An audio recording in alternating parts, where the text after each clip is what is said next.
Noong ika-70 kong kaarawan, iniabot sa akin ng anak ko ang isang dog bowl sa harap ng 20 bisita at sinabing, ito ang kinakain ng mga palamunin, matanda. Nang gabing iyon, nag-impake ako at umalis. Ngunit ang ginawa ko kinabukasan ay nagpaiyak at nagmakaawa sa kanya at sa kasintahan niya. Ito ang aking kwento ng hustisya na inihanda ng malamig. Bago tayo magpatuloy, mag-subscribe na sa channel at isulat sa comments kung anong oras na sa inyo ngayon. Ang tawanan ay umakyat sa floor vents. Iminulat ko ang aking mga mata sa madilim na silid tulugan, naguguluhan. Ang digital clock sa nightstand ko ay nagliwanag ng 7:15 p.m. Sabado ng gabi, ang aking kaarawan. Nakatulog ako sa aking mesa pagkatapos mananghalian, pagod sa paghahanda ng pagkain buong umaga, inakala na may tatawag sa akin kapag nagsimula na ang hapunan. Ngunit malinaw na nagsimula na ang hapunan nang wala ako. Ibinaba ko ang aking mga paa mula sa kama at tumayo, inayos ang aking cardigan, hinaplos ang aking kulay abong buhok. Lumakas ang mga boses habang papalapit ako sa pinto ng aking silid. Maraming boses, hindi lang ang anak kong si Marcelo Marcy at ang kasintahan niyang si Bernadette Bernie, may mga bisita. Nag-imbita sila ng mga bisita sa sarili kong birthday dinner nang hindi man lang ako sinasabihan.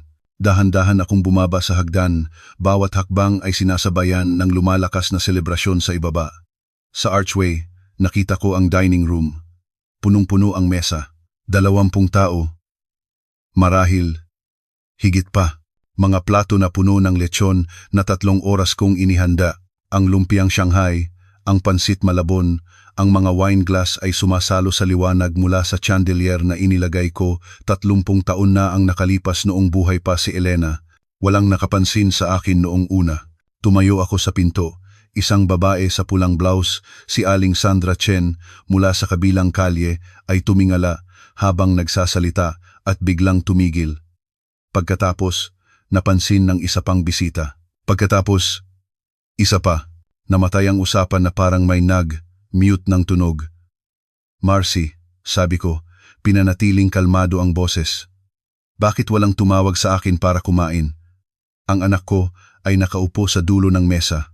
Ang upuan ko, si Bernie ay nasa tabi niya sa upuan ni Elena. Tiningnan niya si Bernie pagkatapos ay bumalik sa akin. Ang kanyang ekspresyon ay may isang bagay na sinubukan kong huwag pansinin sa loob ng ilang buwan, paghamak. Humagigik si Bernie, tinatakpan ang bibig niya gamit ang kamay, iyong may brilyanteng pulseras na tinulungan ko si Marcy na bilhin para sa kanya noong nakaraang Pasko. Itinulak ni Marcy ang kanyang upuan. Ang mga paa nito ay nagkalampag sa sahig na kahoy na pininturahan namin ni Elena noong 1994. Ay, pasensya na, tatay, sabi niya. Binibigkas ang bawat salita. Nakalimutan naming nandito ka pala. Sobrang tahimik mo na kasi nitong mga araw, parang maliit na daga na nagtatago sa itaas. Ilang bisita ang hindi komportable na gumalaw. Kilala ko ang karamihan sa kanila. Mga kaibigan ni Marcy mula sa kanyang tinatawag na tech startup, ang mga kasamahan ni Bernie sa yoga, mga taong kumakain ng pagkain ko at umiinom ng alak ko sa loob ng 4 na taon. Lumampas sa akin si Marcy patungo sa kusina. Narinig ko siyang nagbubukas ng mga kabinet, naghahalungkat. Nang bumalik siya, may dala siyang metal na dog bowl, ang ginamit namin para sa aming golden retriever, si Max, bago siya namatay 2 taon na ang nakalipas. Inilapag niya ito sa dining room table nang may malakas na kalampag sa harap mismo ng isang bakanting upuan sa kabilang dulo. Pagkatapos ay bumalik siya sa kusina at bumalik na may dalang lata. Beef chunks in gravy ng murang dog food. Naging ganap na tahimik ang silid. Binuksan ni Marcy ang lata gamit ang electric opener. Ang ingay ng makina ay nakakabingi. Ibinuhos niya ang laman nito sa lumang dog bowl ni Max. Ang mga kayumangging piraso ng kapalit ng karne ay tumalsik sa metal. Ang ilan sa gravy ay tumalsik sa puting tablecloth na binurdahan ni Elena. Kinuha niya ang dog bowl at iniabot sa akin tulad ng isang waiter na naghahatid ng putahe sa isang 5-star restaurant.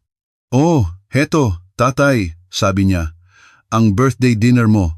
Dahil 4 na taon ka nang palamunin sa amin, kumakain ng pagkain namin, nakatira sa bahay namin, naisip kong sanay ka na kumain na parang aso ngayon. Aming bahay, sabi niya. Aming bahay. Ang bahay na binili ko noong 1982. Ang bahay na nabayaran ko na noong 2003.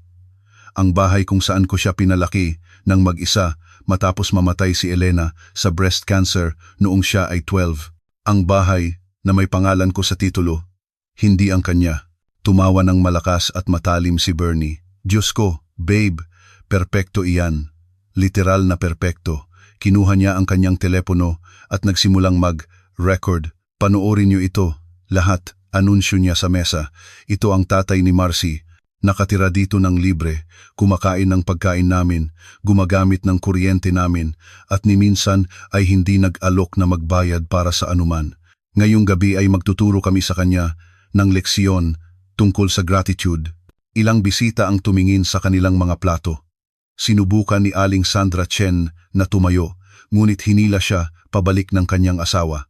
Isang mas batang lalaki sa kabilang dulo, isang taong hindi ko kilala, ay nakangiti at film din sa kanyang telepono. Kinuha ko ang dog bowl mula sa kamay ni Marcy, hindi hinablot, hindi inihagis pabalik. Kinuha ko ito ng maingat, ang paraan ng pagtanggap mo ng anumang handog. Ang metal ay malamig sa aking mga palad. Naaamoy ko ang artipisyal na amoy ng karne. Nakita ko ang mga piraso ng brown gelatin na umaalog-alog. Hinawakan ko ito sa loob ng 3 segundo. Pagkatapos ay inilapag ko ito sa sahig malapit sa pasukan ng dining room, sa tabi mismo ng antique side table na bigay ng nanay ni Elena bilang regalo sa kasal. Tumingin ako sa anak ko. Nakangiti siya. Naghihintay na sumigaw ako. Ipagtanggol ang sarili ko, humingi ng tawad dahil sa pagkakaroon ko, naghihintay ng parehong tugon na ibinigay ko sa loob ng 4 na taon, ang pasensya, ang pag-unawa, ang walang katapusang pagpapaubaya, sa kawalang galang na nakabalat kayo bilang biro. Tiningnan ko si Bernie, nagre-record pa rin, ang mukha ay umiilaw sa kaba. May isang bagay sa loob ko na hindi nabasag, ito ay naging kristal, naging malinaw at matigas, at malamig, na parang umaga sa Baguio. Tumalikod ako at naglakad patungo sa hagdan, nananatiling tuwid ang aking likod. Ang mga hakbang ko ay maingat. Hindi ako lumingon, hindi nagsalita, hindi ko sila binigyan ng kasiyahan ng isang reaksyon. Sa likod ko, umalingaw-ngaw ang boses ni Marcy sa buong dining room. Sige, lahat, balik na tayo sa kamanghamanghang pagkain na ito na binayaran ko. Sino ang gusto pang lechon? Hindi niya binayaran ang anuman. Alam ko dahil ako ang nagbayad para sa lahat. Ako ay isang accountant sa loob ng 42 taon. Iidokumentaryo ko ang lahat. Umakyat ako sa hagdanan, paisa-isa. Ang bawat hakbang ay parang pagtawid sa isang hangganan. Ang taong nakatira sa bahay na ito sa loob ng 43 taon. Ang taong nagpalaki kay Marcy nang mag-isa matapos mamatay si Elena. Ang taong nagbayad para sa lahat at walang hiniling. Ang taong iyon ay nanatili sa ibaba ng hagdan. Kung sino man ang umabot sa itaas ay isang bagong tao. Pumasok ako sa aking silid at isinara ang pinto. Sa unang pagkakataon sa loob ng 4 na taon, ginamit ko ang simpleng kandado na inilagay ko noong nakaraang tagsibol habang wala sila. Click. Ang tunog ay maliit ngunit ganap. Sa ibaba, nagpatuloy ang party, tawanan, musika, kalansing ng mga baso. Hindi sila nag-aalala. Hinamak nila ako sa harap ng 20 saksi at nagse-celebrate sila. Umupo ako sa aking mesa at binuksan ang aking laptop. Ang liwanag ng screen ay nagpaliwanag sa aking mga kamay. Matatag, kalmado, handa, 4 na taon, 3 milyong piso, isang dog bowl sa aking 70 kaarawan. Malapit nang singilin ang mga numero. 5 oras na ang lumipas mula nang iniwan ko ang dog bowl na iyon sa sahig ng dining room. Ang bahay ay tumahimik mga hating gabi. Umalis ang mga bisita. Pagsara ng pinto ng kotse, mga yapak sa hagdan habang si Marcy at Bernie ay umakyat sa kanilang silid tulugan. Ngayon ay halos 5 na ng umaga at nakaupo ako sa aking mesa na nakabukas ang laptop at 4 na taon ng financial records ang nakalatag sa harap ko na parang ebidensya sa isang paglilitis. Hindi ako umiiyak, hindi nagagalit. Nagkukuwenta ako. Ang filing cabinet sa tabi ng aking mesa ay naglalaman ng lahat. Bawat bank statement, bawat credit card bill, bawat resibo ng grocery, bawat utility bill, bawat bayad sa property tax. Itinago ko ang lahat sa aking masinop na paraan ng isang accountant, sa parehong paraan na inorganisa ko ang mga client files sa loob ng 4 na dekada sa Santos and Associates. Ngayon ay gumagawa ako ng isang spreadsheet, petsa, gastos, kategorya, halaga, authorized user, mga bayad sa mortgage na patuloy kong binabayaran sa isang bahay na akin na para lang masabi ni Marcy sa kanyang mga kaibigan na nakatira siya sa isang bahay na walang utang.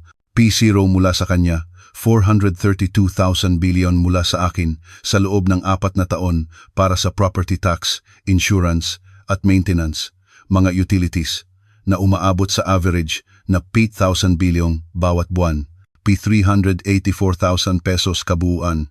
Kontribusyon niya, P0. Groceries, household supplies, P175,000 pesos. Kontribusyon niya, P0. Ngunit ang mga credit card charges ang nagsasabi ng totoong kwento. Si Marcy ay naging authorized user sa aking BPI Visa mula nang siya ay mag-18. Pinanatili ko siya doon matapos mamatay si Elena. Iniisip na makakatulong ito sa kanya sa mga emergency. Si Bernie ay idinagdag 3 taon na ang nakalipas nang sila ay mag-engage sa isang singsing na tinulungan kong bayaran na hindi naman humantong sa kasal. Gaming console at 43 games, phone 145,000. Down payment para sa kotse, 400,000.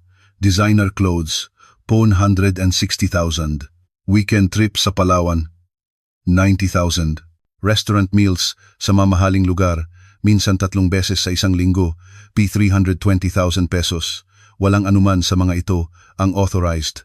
Lahat ay charge sa aking account habang ako ay kumakain ng sardinas at day-old bread mula sa SM. Natapos ko ang pagkalkula sa 6047A M, kabuuang suporta na ibinigay sa loob ng 48 buwan, 1,324,700.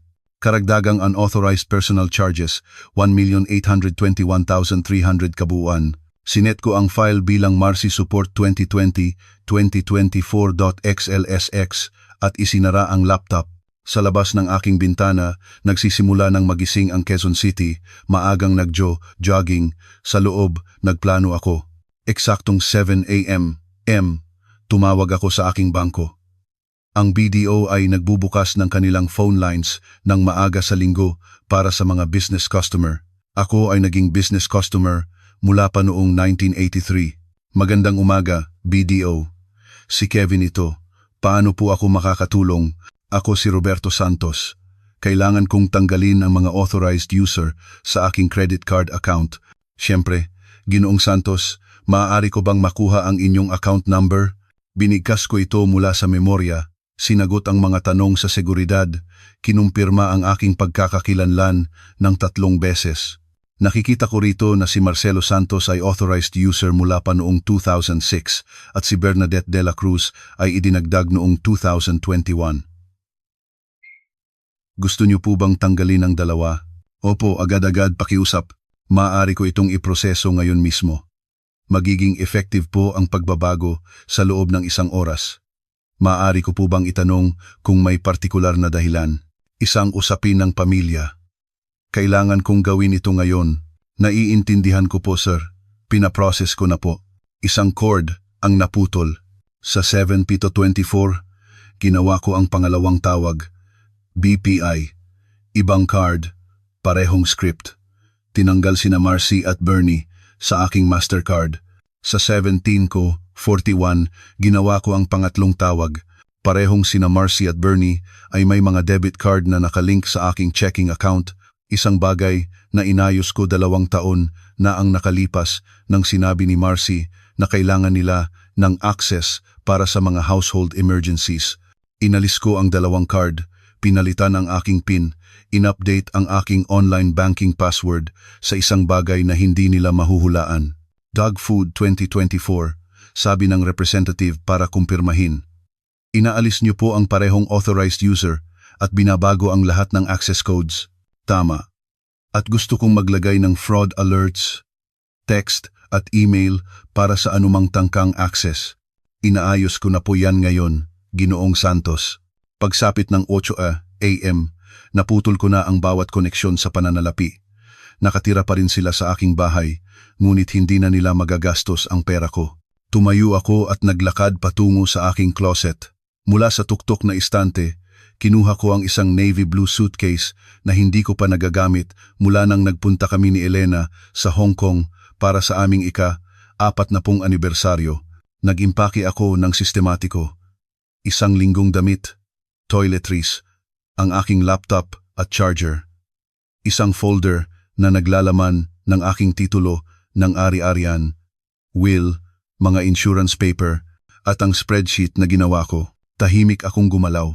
Ang aking silid tulugan ay nasa ibabaw ng garahe, pinakamalayo mula sa master bedroom kung saan sila natutulog matapos ang alak kagabi at ang aking lechon. Sa 8:30, bumaba ako sa hagdan sa pangalawang pagkakataon sa loob ng 12 oras. Nilinis ang dining room. Iyon, at least, ay nagawa nila.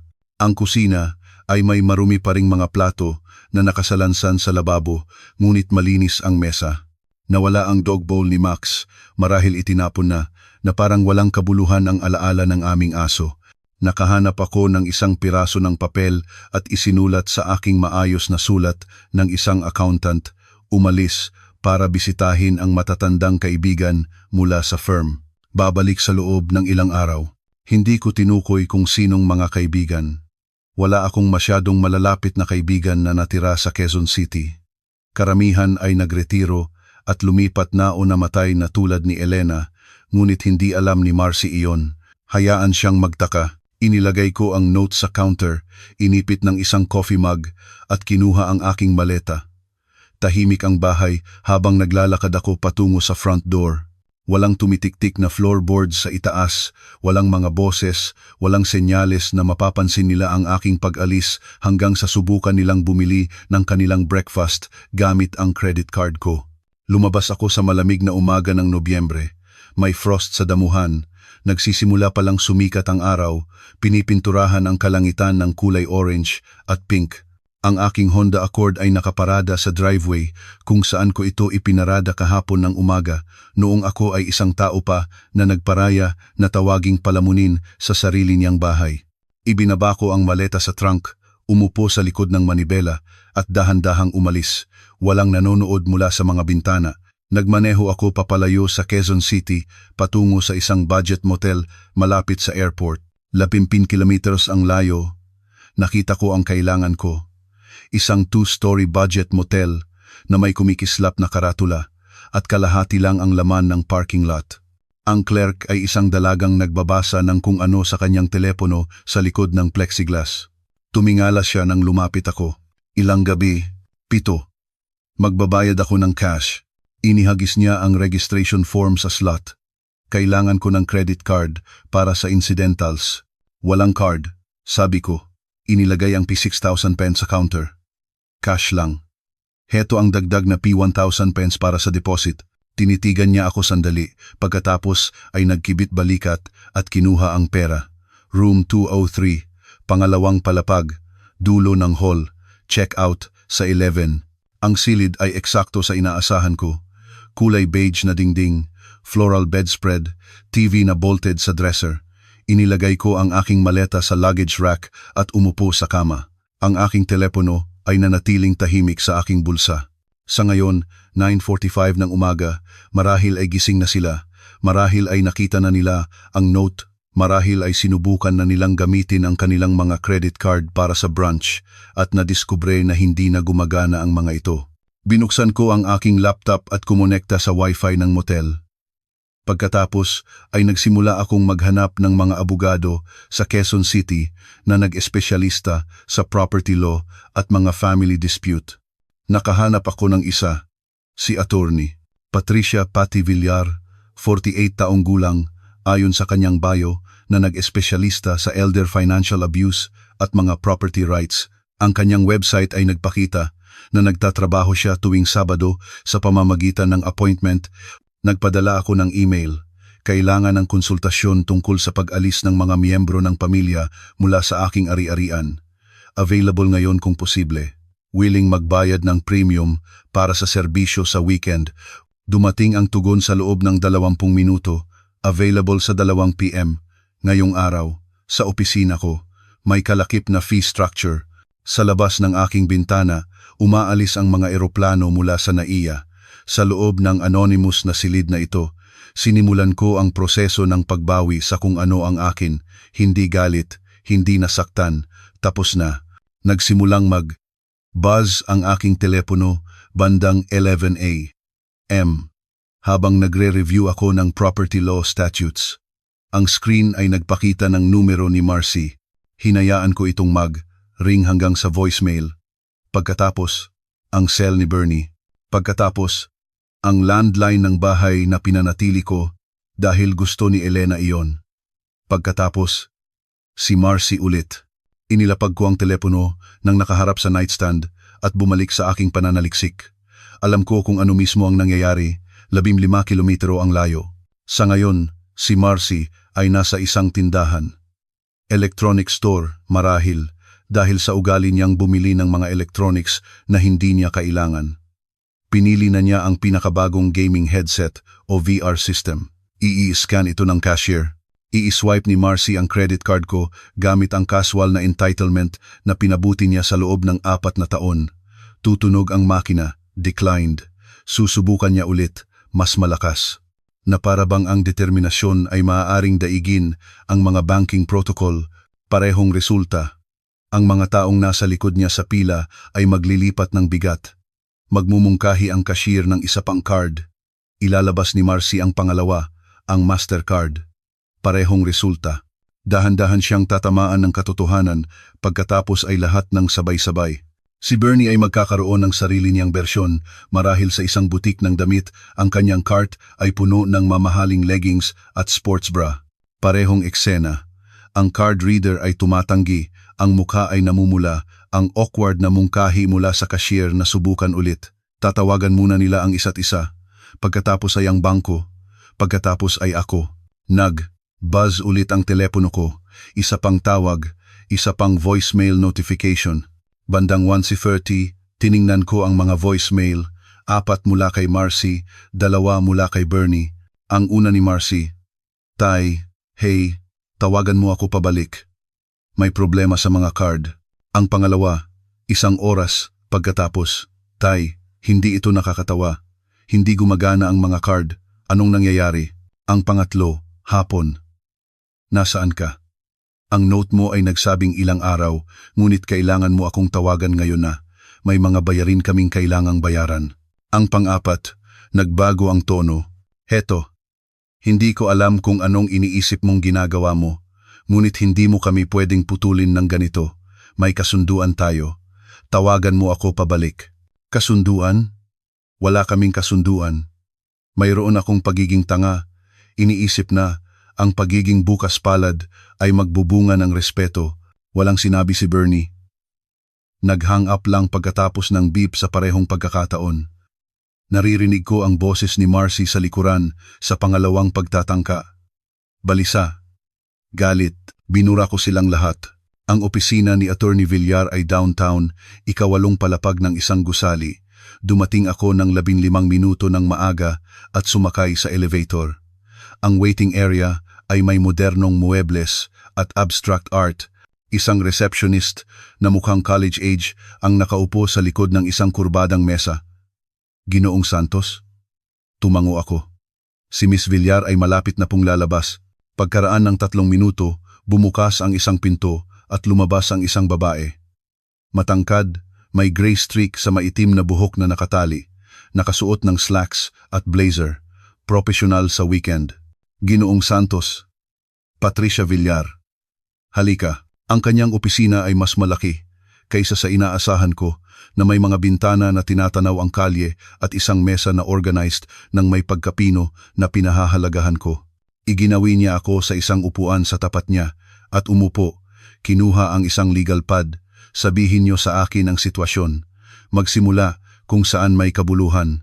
Naghanda ako para dito. Katotohanan, hindi emosyon, timeline, hindi mga hinaing. Ang anak ko at ang kasintahan niya ay nakatira sa aking bahay sa loob ng 4 na taon. Walang nakasulat na lease, walang bayad sa upa, walang formal na kasunduan ng anumang uri. Kahapon ay ang aking ika-70 kaarawan. Nagkaroon ng insidente na naglinaw na kailangan ng tapusin ang arrangement agad. Ngayong umaga, inalis ko sila bilang authorized user sa aking mga credit card at bank account. Ngayon kailangan kong paalisin sila sa bahay ng legal. Nagsulat si Villar ng mabilis at maayos. Tumatanggap ba sila ng sulat sa address na ito? Opo. Ginagamit ba nila ito bilang kanilang permanenteng tirahan? Opo, nakatira ako roon. Umalis ako ngayong umaga. Naghahanap ako ng motel habang inaayos ito. Tumingala siya. Kaya inabandona niyo ang ari-arian? Umalis ako pansamantala upang maiwasan ang komprontasyon habang itinatatag ang mga legal na hangganan. Magandang sagot.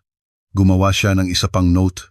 Mayroon bang nakasulat na komunikasyon sa pagitan ninyo tungkol sa kanilang pag-alis? Wala. Hindi pa nila alam na gusto ko silang paalisin ng permanente. Iniisip nila na bumibisita ako sa mga kaibigan sa loob ng ilang araw. Sumandal si Villar. Sige. Sa ilalim ng batas ng Pilipinas, ang mayroon kayo ay isang sitwasyon ng pahintulot na manirahan. License to occupy. Walang lease, walang upa, walang proteksyon ng tenant. May karapatan kayong bawiin ang kanilang pahintulot anumang oras na piliin nyo. Ngunit, itinuro niya ang isang daliri. Kailangan nyo itong gawin ng maayos. Ano ang ibig sabihin ng maayos? Nakasulat na abiso na inihahatid sa paraan na mapatunayan natin na natanggap nila. Para sa mga occupant na walang lease, 114 araw ang standard, higit pa sa legal na kinakailangan, ngunit nagpapakita ito ng good faith kung matatapos ito sa korte. Matatapos ba ito sa korte? Nagkibit balikat siya. Karamihan sa mga tao ay umaalis kapag nakakuha sila ng opisyal na papeles, ngunit naghahanda tayo para sa pinakamasamang kaso na kung saan ay ang pag-aalis sa kanila kung tatanggi sila. Maaring tumagal iyon ng isa pang 4 hanggang 6 na linggo. Paano ko ihahatid ang notice? Ako ang draft nito. Ipadadala natin ito sa registered mail at mag-aayos din ako ng isang process server para ihatid ang isang kopya. Hindi nila maaaring sabihin na hindi nila natanggap iyon sa ganoong paraan. Inilabas ko ang folder na dala ko. Bank statements, credit card records, ang spreadsheet. Mayroon akong dokumentasyon ng suportang pinansyal. Nagbigay ako ng 1.3 milyon sa loob ng 4 na taon at nag-charge sila ng 1.8 milyon sa mga unauthorized charges. Tiningnan ni Villar ang mga papeles ngunit hindi kinuha. Hindi relevant para sa pagbawi. Ang bahay ay sa inyo. Iyan lang ang mahalaga, ngunit itago ang mga record na iyon. Kung masisira nila ang anuman sa kanilang pag-alis, maaaring kailanganin nyo ng patunay ng kanilang sitwasyon sa pananalapi para sa pagbawi ng danyos. Sisira sila ng mga bagay. Kung gayon, idokumento ang lahat. Mga larawan ngayon, mga larawan pagkatapos nilang umalis, mga repair estimate. Ang batas ay nagpapahintulot sa mga may-ari ng ari-arian na ituloy ang mga danyos. Bumaling siya sa kanyang computer. Hayaan akong i-draft ito habang nandito kayo. Susuriin natin ito ng magkasama. Habang type siya, pinanood ko ang ilog sa ibaba sa pamamagitan ng kanyang bintana. Mag-asawang naglalakad. May naghahagis ng bola para sa isang aso. Nagpapatuloy ang normal na buhay habang nakaupo ako sa opisina ng isang abogado, naghahanda na paalisin ang sarili kong anak. Tanong, sabi ko. Mayroon ba silang legal na batayan para labanan ito? Hindi talaga. Hindi kayo isang landlord. Pinahihintulutan nyo ang isang tao na manirahan sa inyong ari-arian dahil sa pagiging bukas palad. Maaari nyo nang bawiin ang pahintulot na iyon. Ang tanging issue ay kung mag-aangkin sila ng isang uri ng implied agreement tulad ng nagtatrabaho sila sa bahay kapalit ng upa. Gumawa ba sila? Hindi. Kung gayon, malinaw kayo. Ito ay tuwid. Ginoong Santos, hindi ibig sabihin na magiging madali ito emosyonal, ngunit legal, ito ay matatag. Inimprenta niya ang dokumento at iniabot. Binasa ko ito ng maingat. Ang mata ng aking accountant ay nakakakuha ng bawat detalye, abiso sa paglisan ng premises. Nakalista ng formal ang kanilang mga pangalan. Marcelo James Santos, Bernadette Ann de la Cruz. Ang address ko. Ang deadline, 1:14 araw mula sa petsa ng paghahatid. Gumagana ito, sabi ko. Ang bayad ko ay P30,000. Sakop niya ng drafting, registered mail, process server, at isang follow-up consultation kung kinakailangan. Kung kailangan nating mag-file ng aktwal na pag-aalis, iyon ay karagdagan. Inilabas ko ang aking checkbook, ang hindi nila na-access. P30,000 pesos mas mababa kaysa sa ginastos ni Marcy sa huli niyang electronics binge. Kailan nila ito matatanggap? Ang registered mail ay lalabas sa Lunes ng umaga. Susubukan ng process server ang paghahatid sa Martes. Pagsapit ng Miyerkules. Pinakahuli, hawak na nila ito. Miyerkules. 4 na araw mula ngayon. Ihinatid ako ni Villar sa pinto. Kinamayan ako. Isang bagay pa, Ginoong Santos. Mayroon ba silang ibang mapupuntahan? Naisip ko ang kapatid na babae ng nanay ni Marcy sa probinsya. Naisip ko ang mga magulang ni Bernie na naglinaw taon na ang nakalipas na hindi nila susuportahan ang lifestyle niya. Hindi ko na iyon problema, sabi ko. Tumango siya. Tumawag kayo sa akin kung may anumang magbago. Kung bantaan kayo nila, sirain ang ari-arian, anumang nangangailangan ng legal na atensyon. Bumalik sa aking kotse. Umupo ako sandali bago paandarin ang makina. Ang aking telepono ay nagpakita ng 3 missed call, lahat mula sa landline ng bahay. Ang biyahe pabalik sa motel ay tumagal ng 30 minuto. Sunday afternoon traffic. Huminto ako sa isang fast food chain, nag-order ng sandwich na kinain ko sa parking lot habang nagre-review ng kopya ng abiso na ibinigay sa akin ni Villar 14 na araw. Iyon ang tagal ng panahon na mayroon sila para impake ang kanilang buhay at umalis sa aking bahay. Nang gabing iyon, dumating ang isa pang voicemail. Si Marcy ulit, iba na ang boses ngayon. Mas maliit, nag-aalala. Tay, pakiusap. Kailangan nating mag-usap. Hindi ko maintindihan ang nangyayari. Sabihin mo lang sa akin kung anong gusto mo. Aayusin namin ito. Ano man ito, aayusin namin. Walang paghingi ng tawad. Puro pangako. Puro negosasyon. Iniisip pa rin na ito ay isang bagay na maaari nilang ayusin, manipulahin, malampasan sa tamang kombinasyon ng mga salita. Pinatugtog ko ito ng 1 beses, pagkatapos ay binura. 4 na araw sa motel ay sapat na. Sapat na oras para makipagkita kay Villar ng 2 beses. Sapat na oras para hayaang lumabas ang registered mail. Sapat na oras para hayaang mag-marinate sina Marcy at Bernie sa kanilang pagkapanik. Noong Martes ng hapon, inimpake ko ang aking maleta, nag-check out mula sa motel at nagmaneho ng 15 kilometer pabalik sa Quezon City. Ang aking bahay ay mukhang hindi nagbago mula sa kalye. Parehong kulay abo, parehong damo na laging ipinapangako ni Marcy na puputulin ngunit hindi ginawa. Pumasok ako sa driveway sa 3 p.m. Pinatay ang makina at umupo sandali. Ang leather document folder ay nakapatong sa upuan ng pasahero. Sa loob nito, 2 kopya ng notice to vacate. Iniwan ko ang aking maleta sa trunk. Babawiin ko ito mamaya. Ang susi ay maayos na umikot sa kandado ng front door. Pumasok ako sa foyer at narinig ang mga boses mula sa living room. Ingay ng telebisyon. Pagkatapos ay biglang katahimikan. Mga yabag, si Marcy, ang unang lumabas. Ang kanyang mukha ay nagbago mula sa pagtataka patungo sa kaluwagan. Tay, bumalik ka. Nag-alala kami sa iyo. Lumampas ako sa kanya nang hindi bumabagal patungo sa dining room. Sa likod ko, ang boses ni Bernie. Roberto, sobrang natutuwa kaming umuwi ka na. Kailangan talaga nating mag-usap. Hindi niya ako tinawag na Roberto noon. Laging Ginoong Santos, may peking tamis. Ang dining room table ay mayroon pa ring birthday centerpiece mula noong Sabado na lantang mga bulaklak sa isang kristal na florera na pinahalagahan ni Elena.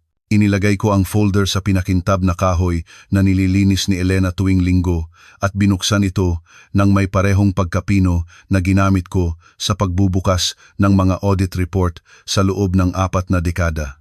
2 dokumento, malinis na gilid, opisyal na letterhead. Ihinagis ko ang isang kopya sa mesa patungo sa kinatatayuan ngayon ni Bernie.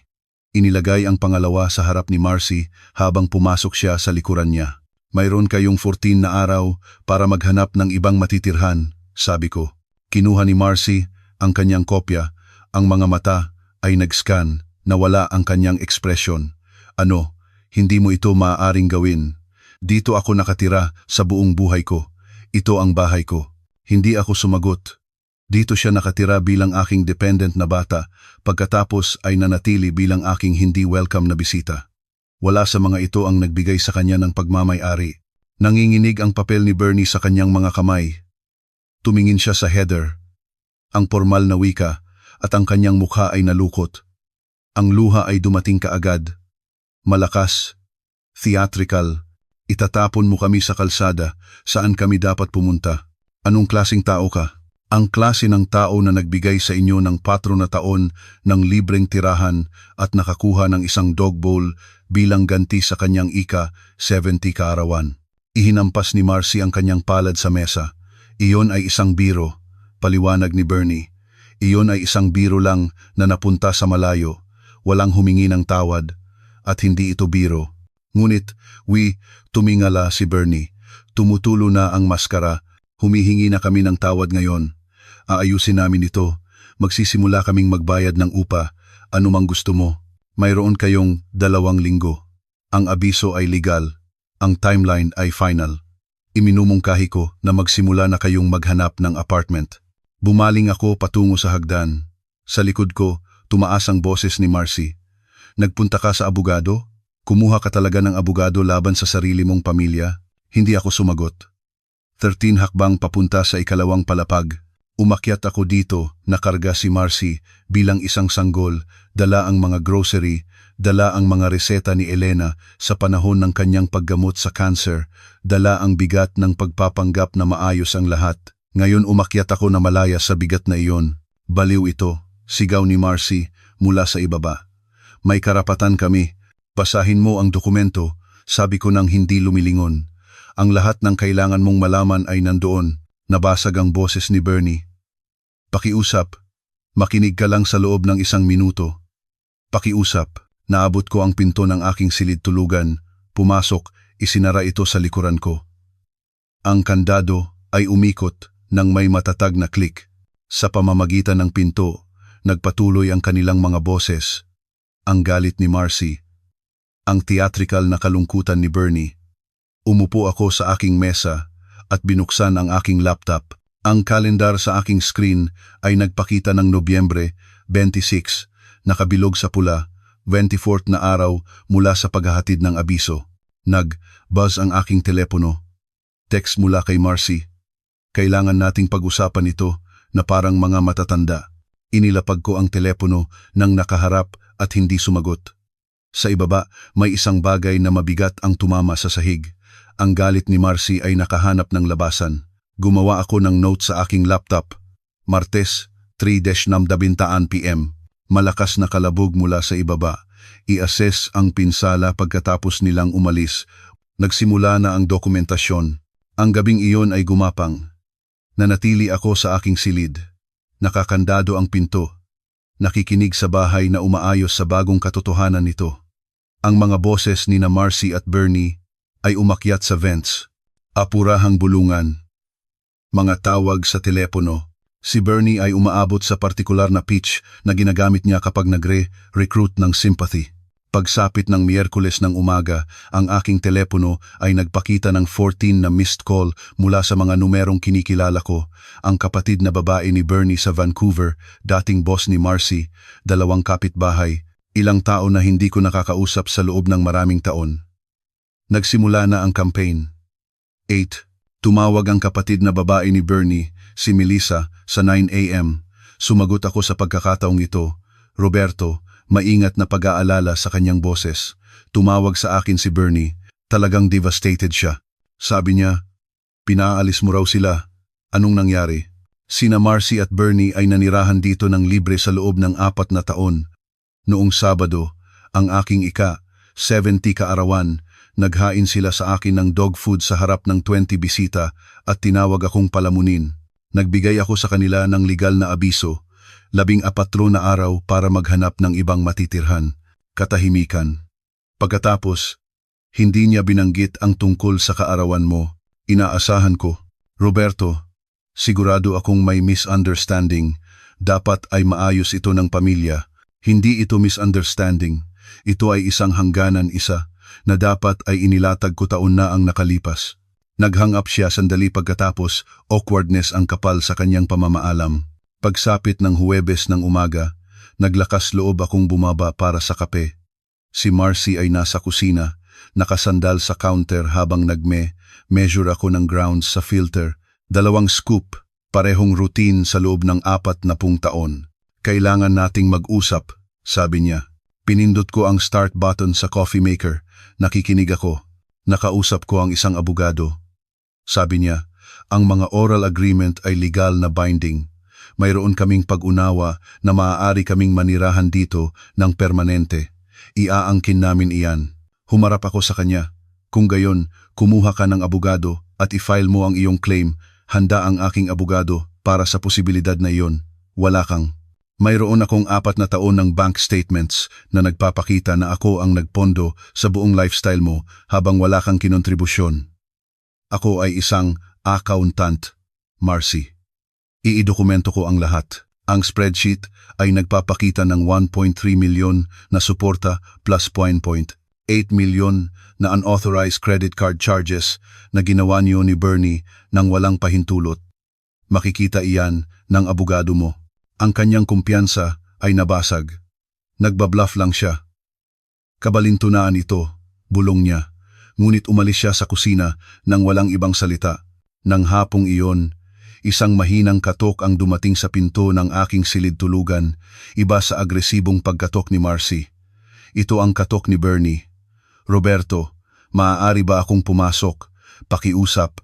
Binuksan ko ang kandado, binuksan ito ng kalahati, hindi umatras para payagan siyang pumasok. Nakatayo siya sa hallway, pulang-pula ang mga mata, tunay na luha sa pagkakataong ito, o hindi bababa sa mas nakakakumbinsi. Maaari ba tayong mag-usap, pakiusap, talagang mag-usap, wala nang pag-uusapan. Ang abiso ay nananatili, ngunit, Roberto, idiniin niya ang kanyang mga palad. Nagkamali ako. Sinubukan kong magpatawa para gumaan ang pakiramdam. Hindi ko inakala na seseryosohin mo ng ganito. Hindi mo ba ako mapapatawad? Nagmamakaawa ako sa iyo. Ni-record mo iyon, Bernie. Kinuha mo ang telepono mo at record ang pagbibigay sa akin ng dog food para sa kaarawan ko. Sinabi mo sa 20 tao na ako ay palamunin sa sarili kong bahay. Hindi iyon nagpapatawa. Iyon ay kalupitan para sa libangan. Ngunit noong Sabado, tinawag mo itong aming bahay. Hindi iyan inyong bahay. Ito ay akin. Ang pangalan ko ang nasa titulo. Ang pera ko ang nagbayad para sa lahat. Ikaw ay isang bisita na nakalimutan ang kanyang lugar. Ang kanyang mukha ay tumigas. Ang maskara ay dumulas sandali lang, kaya iyan ang tungkol dito. Control. Galit ka dahil nabubuhay kami sa aming buhay sa halip na humingi ng permiso mo sa lahat. Hindi. Tapos na ako dahil hinamak niyo ako sa publiko at hindi man lang kayo nagsisisi. Nagsisisi lang kayo dahil nahuli kayo. Nagsisisi kayo dahil nahaharap kayo sa mga kahihinatnan. Hindi nagsisisi para sa ginawa niyo. Isinara ko ang pinto. Narinig ko ang kanyang mga yapak na umaatras pababa sa hallway. Mas mabilis sa pagkakataong ito. Mas galit. Pagsapit ng Biyernes, narinig ko silang nag-aaway sa pamamagitan ng mga dingding. Boses ni Marcy. Hindi ito gumagana. Ang lahat ng pag-iyak mo ay hindi nagbabago ng anuman. Ang tugon ni Bernie ay masyadong tahimik para marinig. Si Marcy ulit. Kung gayon, kailangan nating maghanap ng ibang anggulo. Gumawa ako ng note. Biyernes ng gabi. Narinig ang talakayan tungkol sa ibang anggulo. I-monitor ng mabuti. Sabado ng umaga, nagising ako sa tunog ng mga pinto ng kabinet na nagbubukas at nagsasara sa ibaba. Hindi marahas, ngunit paulit-ulit naghahanap ng kung ano. Kinuha ko ang security camera app sa aking telepono. Oo, Naglagay ako ng mga kamera 2 Miyerkules ng hapon habang wala sila naghahanap ng apartment, isa sa living room bookcase, isa sa ibabaw ng refrigerator, parehong motion activated, nagre-record sa cloud storage. Legal sa Pilipinas, na may tamang notifikasyon na ibinigay ko sa pamamagitan ng nakasulat na abiso noong Huwebes ng umaga. Ipinakita ng kamera sa kusina si Bernie na nagbubukas ng bawat kabinet, naghahanap sa likod ng mga plato, naglilipat ng mga kahon, naghahanap ng ang aking mga financial documents, ang titulo ng ari-arian, parehong nakalock sa aking bedroom filing cabinet at pinalitan ko na rin ang kandado na iyon. Pagkatapos ng 10 minuto, sumuko siya at umalis. Sinet ko ang footage.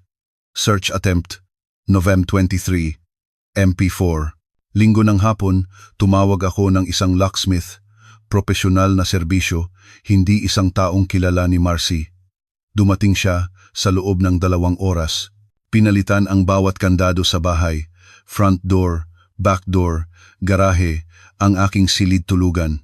May mga bagong tenant na papasok? Tanong niya habang nagtatrabaho. May matatanda na aalis, sagot ko.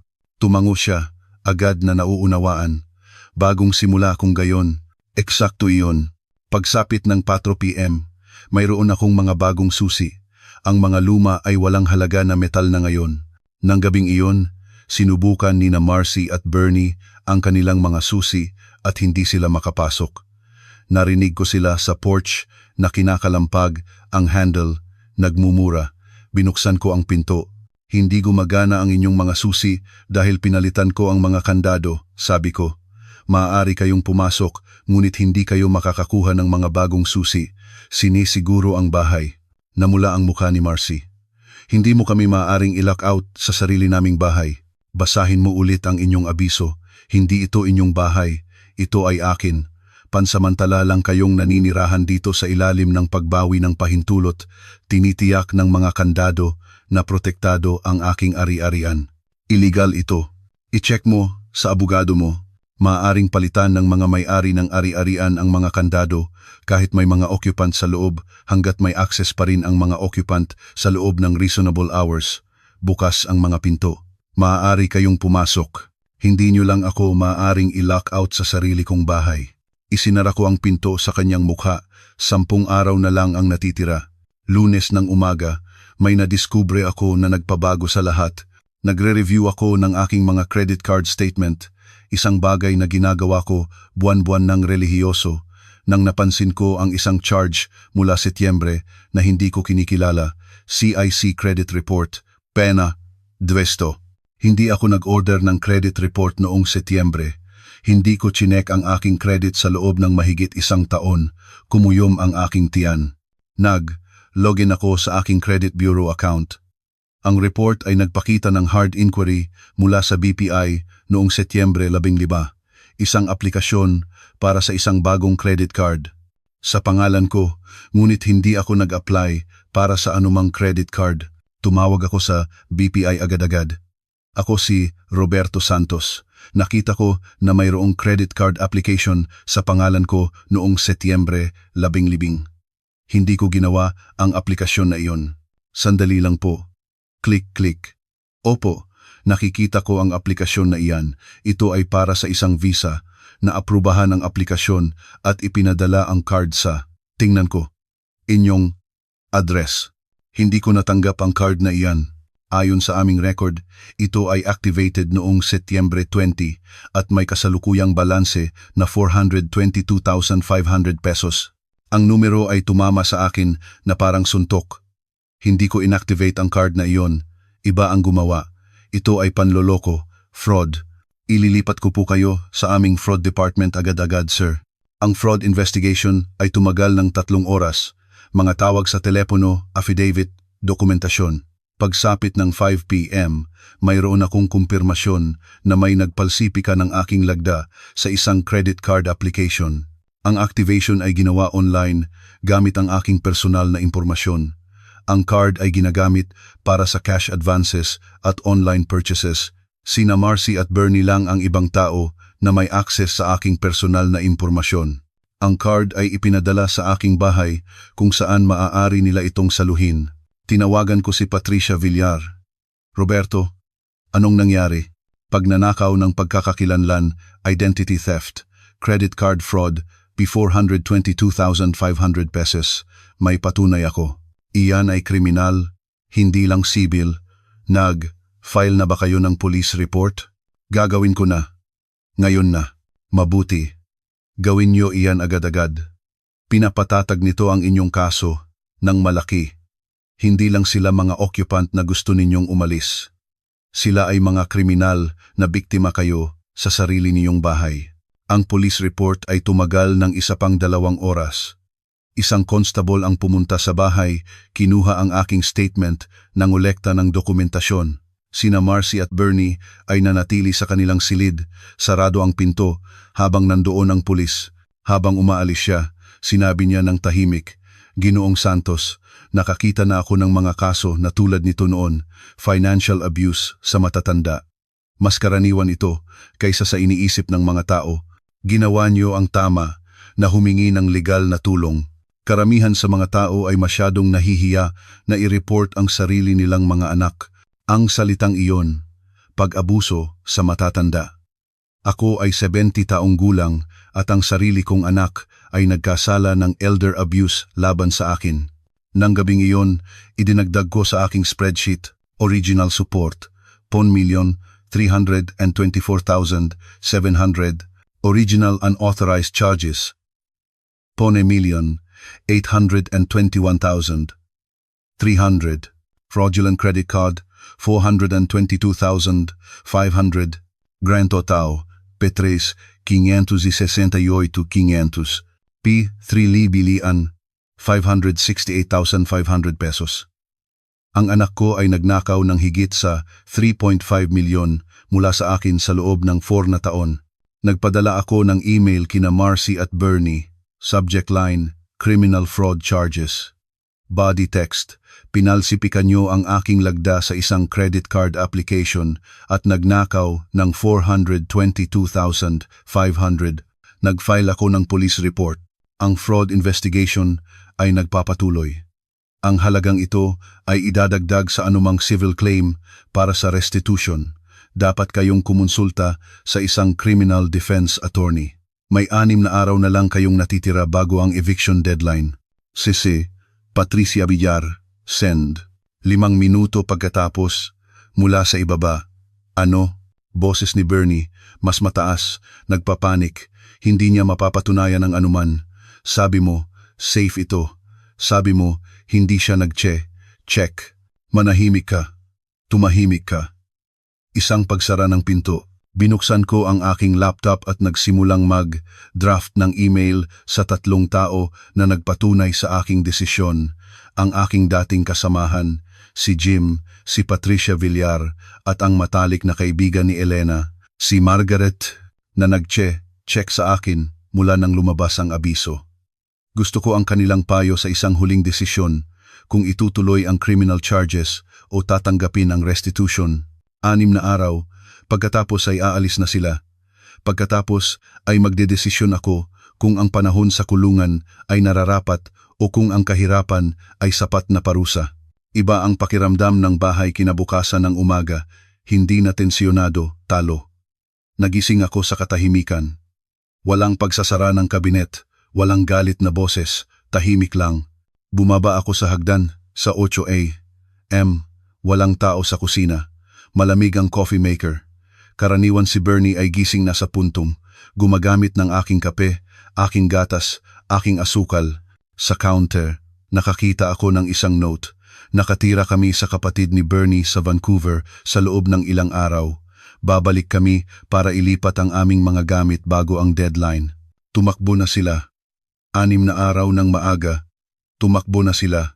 Naglakad ako sa bahay ng dahan-dahan. Living room.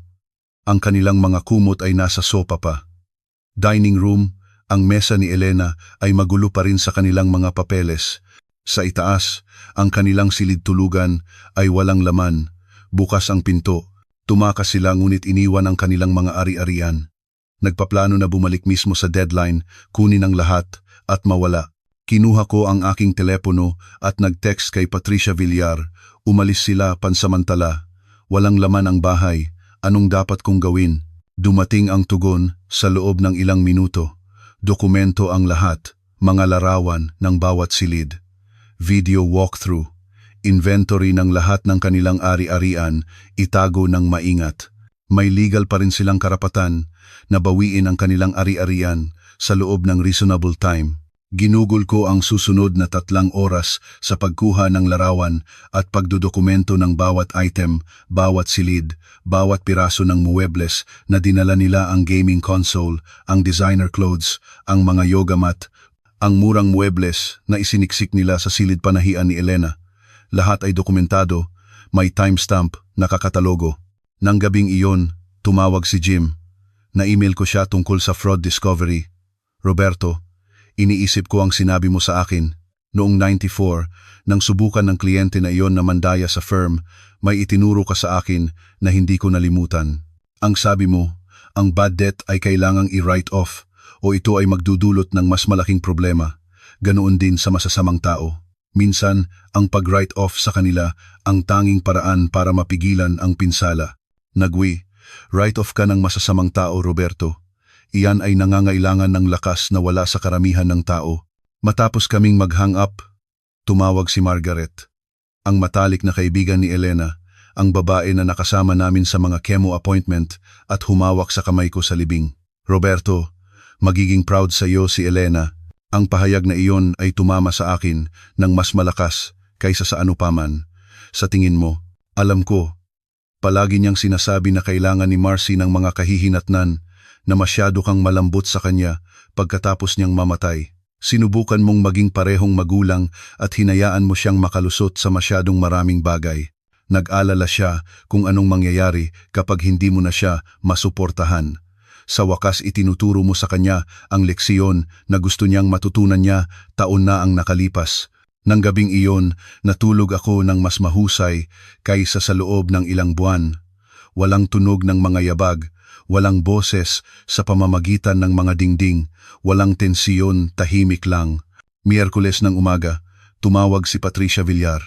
Roberto, ang 14 na araw ay matatapos sa loob ng 3 araw, Biyernes sa 5 p.m. Kung hindi pa sila umalis na tinanggal ang lahat ng ari-arian, file tayo para sa formal na eviction at police enforcement. Handa ba kayo para doon? Handa ako. Isa pang bagay, inirerekomenda ko na nandoon kayo. Kapag lumipat sila, idokumento ang lahat.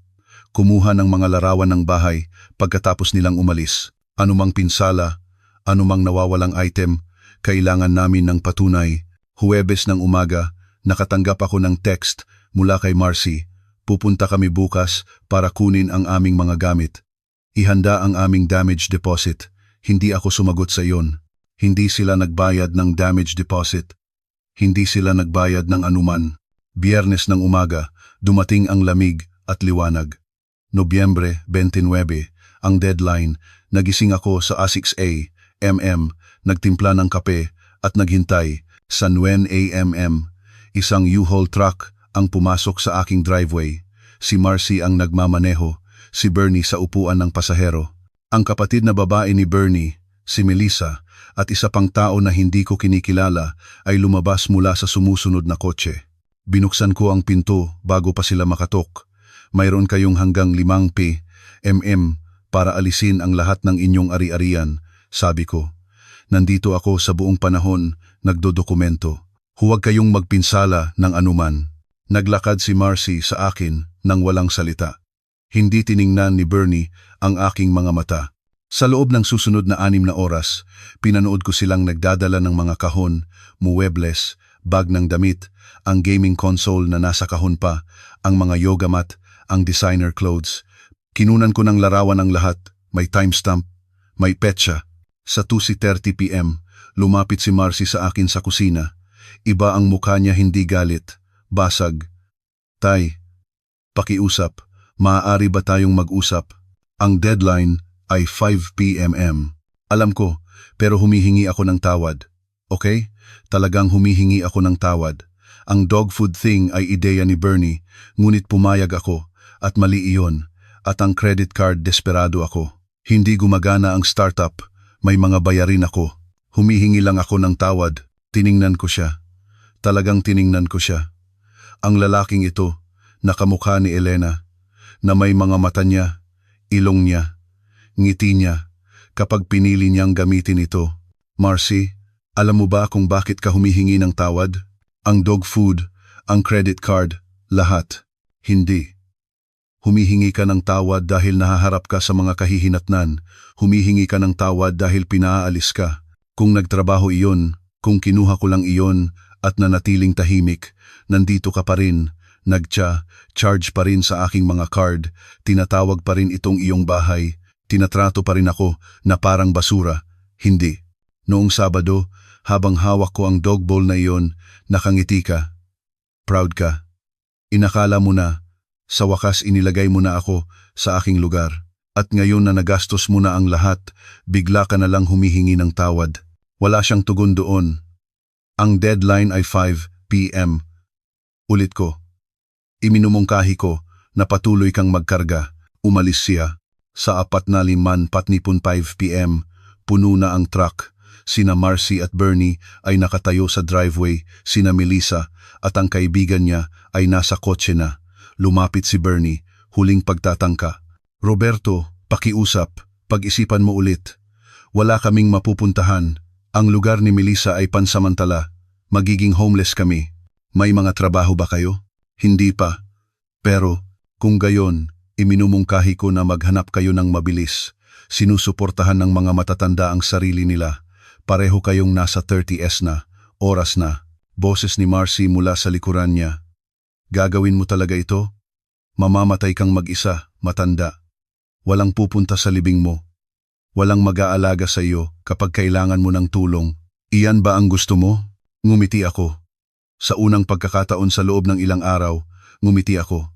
Marcy, mas gugustuhin kong mamatay na mag-isa nang may dignidad kaysa mabuhay na napapalibutan ng mga parasite na nagnanakaw sa akin. Ang pagpili ay madali. Sa 4:00 sa 8 p.m., umalis ang U-Haul sa aking driveway, sinundan ng kotse ng kapatid na babae ni Bernie. Pinanood ko silang nawala sa kalye. Pagkatapos ay naglakad ako pabalik sa aking bahay. Ang aking bahay walang laman maliban sa aking mga ari-arian. Tahimik maliban sa furnace na humuhuni. Kinandado ko ang pinto, ang bagong kandado, ang hindi nila makukuha ang mga susi. Pagkatapos ay naglakad ako sa bawat silid. Living room malinis. Dining room, nakikita ulit ang mesa ni Elena. Kusina organized. Sa itaas, ang kanilang silid tulugan ay walang laman. Bukas ang pinto. Nabawi ko ang aking tahanan. Nang gabing iyon, umupo ako sa aking front porch sa kabila ng lamig. Tasa ng tsaa ang lumalamig sa aking mga kamay. Lumabas si Margaret sa sidewalk, naglalakad kasama ang kanyang maliit na terrier. Umakyat siya sa aking walkway. Roberto, nakita ko silang umalis kaninang umaga. Ayos ka lang ba? Mas mahusay ako kaysa sa loob ng 4 na taon, Margaret. Ngumiti siya, tinapik ang aking balikat. Magiging proud sa iyo si Elena. Pagkatapos niyang umalis, umupo ako hanggang sa lumabas ang mga bituin. Kinabukasan ng umaga, tinawagan ko si Patricia Villar sa aking huling tanong. Patricia, ang criminal fraud, itutuloy ko ba ang charges o tatanggapin ang restitution? Iyan ang inyong desisyon, Roberto. Ngunit sasabihin ko sa inyo ang sinasabi ko sa lahat ng aking kliyente. Ang criminal charges ay nangangahulugan ng panahon sa kulungan kung mahatulan. Ang restitution ay nangangahulugan na maaari kayong makakita ng ilang pera pabalik. Hindi lahat, ngunit ang ilan. Ang kulungan ay hindi nagbabayad sa inyo. Ang mahihirap na bata na nagtatrabaho ng minimum wage jobs para mabuhay ay nagbabayad balang araw. Inisip ko iyon sa loob ng 3 araw. Noong Martes, nagpadala ako kina Marcy at Bernie ng email sa pamamagitan ng opisina ni Patricia Villar. Mayroon kayong 3 pagpipilian. Pagpipilian 1, itutuloy ko ang criminal charges para sa identity theft at fraud. Nanganganib kayo ng hanggang 10 taon sa kulungan. Pagpipilian 2, Pumirma kayo ng restitution agreement para sa 35,568,500 na babayaran sa 10,010 pentos bawat buwan sa loob ng susunod na 10 taon. Anumang missed payment ay magti-trigger ng pagpipilian 1, pagpipilian 3.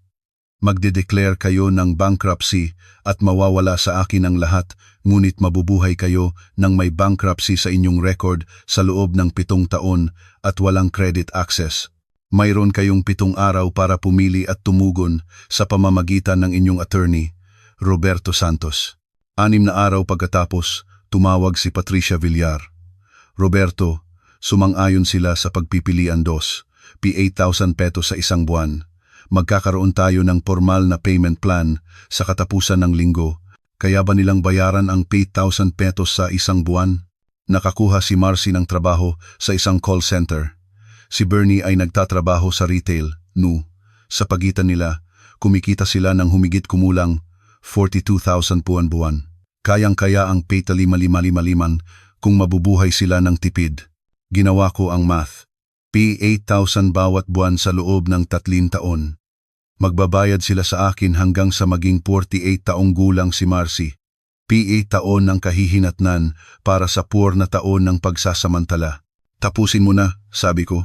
Nang gabing iyon, binuksan ko ang aking laptop at nagsimulang magsulat. Hindi spreadsheet sa pagkakataong ito, isang dokumento. Mga leksyon na natutunan.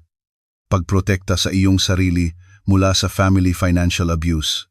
Sumulat ako sa loob ng 3 oras, ang lahat ng natutunan ko, ang lahat ng nais kong ginawa ng iba, praktikal na payo para sa ibang mga senior na maaring nasa aking sitwasyon. Ang mga pangunahing punto, huwag kailanman bigyan ang mga adult children ng access sa inyong bank accounts para sa mga emergencies. Huwag kailanman magdagdag ng sinuman bilang authorized user sa credit cards nang walang spending limits. Idokumento ang lahat, palagi, sa real time. Magtatag ng mga hangganan agad-agad kapag nagsimula ang kawalang galang. Tandaan, ang kabaitan ay hindi kahinaan, ngunit ang pagpapagana ng pagsasamantala ay pagtataksil sa sarili. Ang aksyon ng batas ay hindi paghihiganti, ito ay proteksyon. Hindi kayo responsable para sa tagumpay ng adult children, sila ang responsable. Ang kapayapaan ay nagkakahalaga ng higit pa kaysa sa pagpapanatili ng toxic family sa paligid. Inimprenta ko ito, gumawa ng 50 kopya, at inihatid ang mga ito sa Senior Citizen Center kinabukasan ng umaga. Pagsapit ng Biyernes, nakatanggap ako ng 4 na tawag sa telepono mula sa ibang mga senior na nagbasa nito. Lahat sila ay nakikitungo sa mga katulad na sitwasyon. Lahat sila ay nag-iisip na nag-iisa sila. Hindi sila nag-iisa. Hindi ako nag-iisa. Nang sumunod na linggo, gumawa ako ng isang bagay na hindi ko ginawa sa loob ng 4 na taon. Nag-imbita ako ng mga tao. Sina Jim at ang kanyang asawa, si Margaret at ang kanyang partner, si Patricia Villar, si Aling Sandra Chen mula sa kabilang kalye.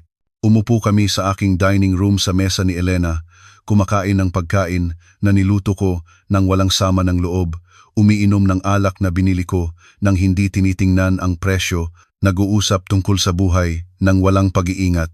Itinaas ni Jim ang kanyang baso para kay Roberto sa pagtindig sa pag-alam ng iyong halaga. Nagkalansing ang aming mga baso. Nang gabing iyon, nag-iisa sa aking bahay, nakaramdam ako ng isang bagay na hindi ko naranasan sa loob ng maraming taon. Kapayapaan. Hindi tagumpay, hindi paghihiganti, kundi simple, tapat, nararapat na kapayapaan. Ang unang bayad ay dumating noong Disyembre 10 na. P8,000 i-transfer mula kay Marcy sa aking account. Hindi ko ito ginastos. Inilagay ko ito sa isang hiwalay na savings account. Bawat buwan, isa pang P1,000, 4,000 ang darating at bawat buwan ay ilalagay ko ito. Marahil balang araw ay gagamitin ko ito para sa isang bagay na makabuluhan. Isang scholarship sa pangalan ni Elena, isang donation sa cancer research, isang bagay na magpapalit sa kanilang pagnanakaw sa isang bagay na mabuti.